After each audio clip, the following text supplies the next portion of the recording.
Trump is ready to give concessions to Putin, but Zelensky and the Europeans may not be on board. They have their own conditions.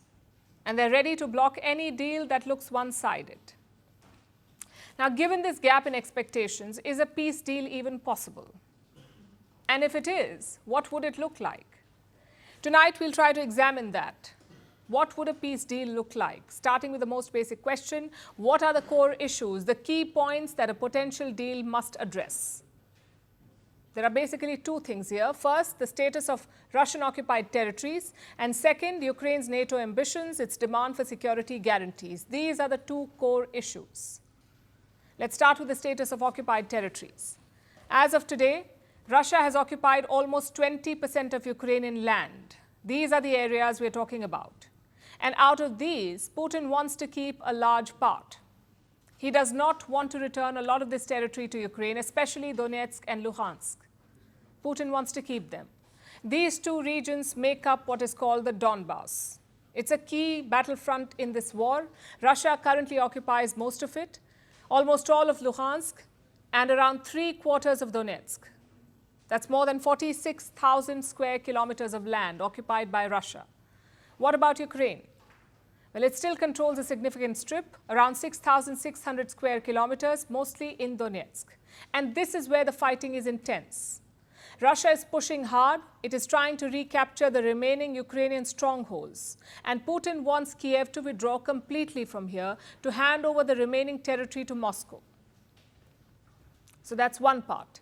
The second is Crimea, and he did raise the status of Crimea. This is a peninsula that once belonged to Ukraine. Moscow occupied it in 2014.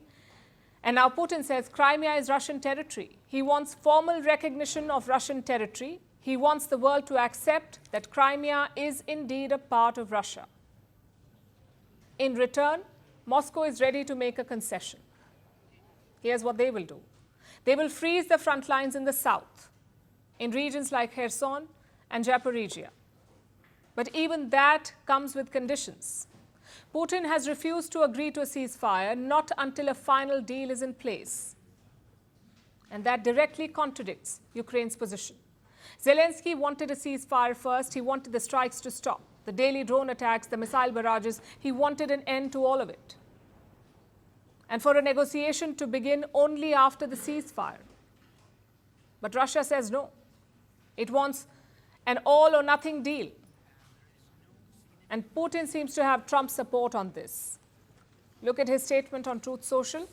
President Zelensky of Ukraine can end the war with Russia almost immediately if he wants to, or he can continue to fight. This is what Trump has said. So the onus has shifted to Zelensky now. Where does he stand on Russia's demands? Will he cede territory to end the war? Here's how the Ukrainian president responded. Russia is still unsuccessful in Donetsk region. Putin has been unable to take it for 12 years. And the constitution of Ukraine makes it impossible to give up territory or trade land.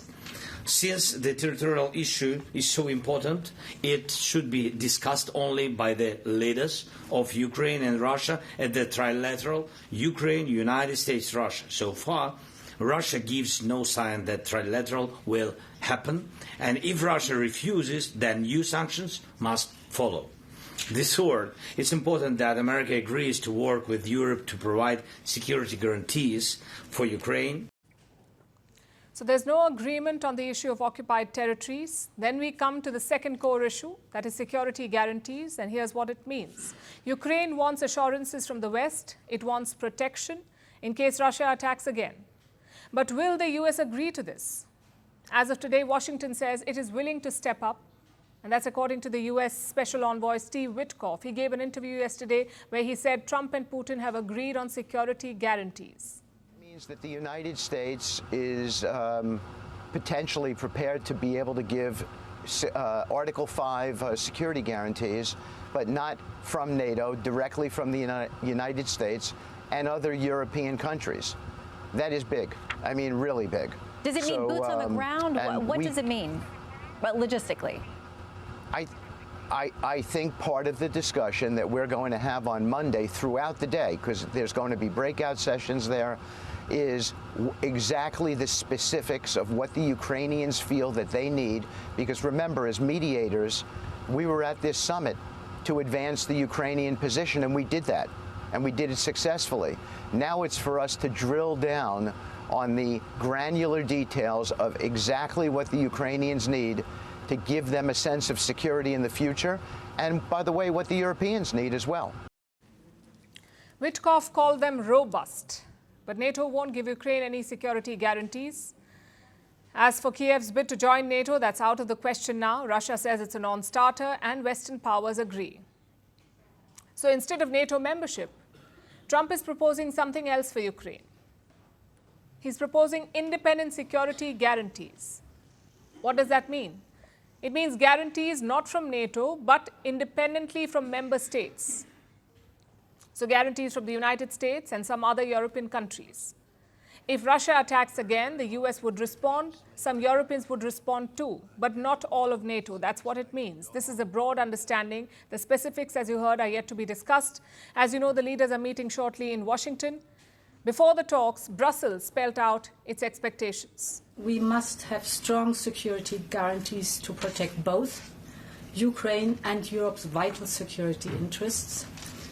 Ukraine must be able to uphold its sovereignty and its territorial integrity.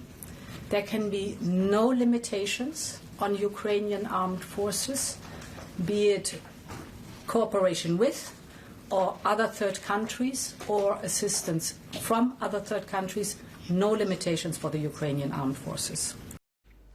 So that's what Europe wants. No limits on Ukraine's defense and a steady flow of military supplies without delay or preconditions.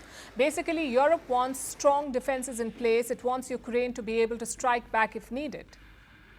But will Trump agree to that? What he wants is a quick deal.